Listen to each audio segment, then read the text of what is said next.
নিরাপত্তার সাথে চলতে দেওয়া, নিরাপত্তার সাথে বাড়িতে ঘুমাতে দেওয়া, এবং আমাদের মেয়েরা নিরাপত্তার সাথে স্কুলে যাওয়া, মায়েরা নিরাপত্তার সাথে বাজারঘাট যাওয়া, এরপরে হাসপাতালে যাওয়া, ডাক্তার কাছে যাওয়া, এবং মায়েরা যাতে রাস্তায় নিরাপত্তার সাথে থাকতে পারে, আর অন্যদিকে ব্যবসায়ীরা বিনা চাঁদে ব্যবসা করতে পারে।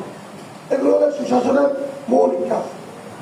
আমি দাবি করতে পারি এই গত 3 মাসের অধিক কাল গেছে নির্বাচনের পরে, আর নির্বাচন আগেও এমন কোন সাংবাদিক যদি তথ্য দিতে পারেন যে আমি নির্বাচনের প্রয়োজনে, নির্বাচনের জন্য অথবা যে কোনো উচিলায় কোন ব্যবসায়ীকে কবিরাট, কোম্পানিগঞ্জ, নোয়াখালী 5 আসনের অথবা তার বাইরে নোয়াখালী কোনো ব্যবসায়ীকে একটা ফোন করেছে যে নির্বাচনের খরচের জন্য টাকা চেয়েছি, সেটাকে চাঁদাবাজি পর্যায়ে পড়ে, এটা আমার বিশ্বাস, এটা কেউ বলতে পারবে না।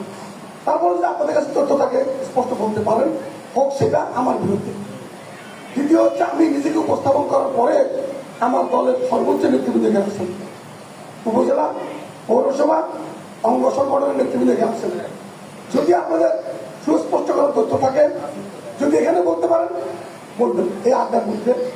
যদি মনে করেন যে কথাটা এখানে বলতে পারবেন না, সেটা আমাকে সম্ভবত আমার ফোন নাম্বার আপনাদের সকলের কাছে আছে, না থাকলে সংগ্রহ করে নিতে পারেন, আমার হোয়াটসঅ্যাপে মেসেজ আকারে দিতে পারেন তথ্যগুলো। যদি আমার দলের কেউ এই জাতির কাছে চাঁদাবাজিতে সম্পৃক্ত থাকে, এটা আমার প্রথম বার্তা। সুশাসনের জন্য চাঁদাবাজ মুক্ত সমাজ তৈরিতে করতে হলে আমরা প্রথম দল নিজেরা চাঁদাবাজি মুক্ত হতে হবে। এই কাজটা আমরা প্রথম আপনাদের কাছে পেশ করতে চাই, যদি তাকে কষ্ট করবেন। দ্বিতীয়ত, যেটা আমাদের সমাজের সমস্যাগুলোর মধ্যে অন্যতম সমস্যাগুলো মাদক। এটা আজকের সৃষ্টি না, এটা সামাজিক ব্যাধি। একটু আগেও আমি এখানে আসার আগ দিয়ে এই কবিরাট হাই স্কুলে প্রধান শিক্ষকের কক্ষে নোয়াখালী জেলা মাদক অধিদপ্তরের ডিপ্টি ডাইরেক্টর উনি আসছিলেন। উনি আমাকে কতগুলো কাগজ দিয়ে গেছেন, আমার কাছে এখনো আছে ডাটা। 21 সালে মাদকের যে সংখ্যা, মাদক গ্রহীতা, মাদক যারা গ্রহণ করে তাদের সংখ্যা, আর এই 26 সালে এটা হয়ে গেছে প্রায় 16 থেকে 17 গুণ।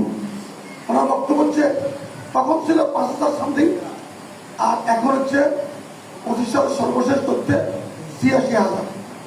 এটা বললে 5,000 থেকে 86,000 16 গুণের চেয়ে বেশি।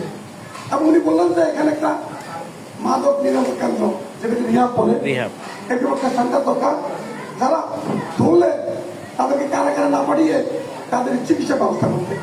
আমি চেষ্টা করব সংসদে এবং স্বরাষ্ট্রমন্ত্রীর সাথে কথা বলে এখানে করতে চেষ্টা করার জন্য।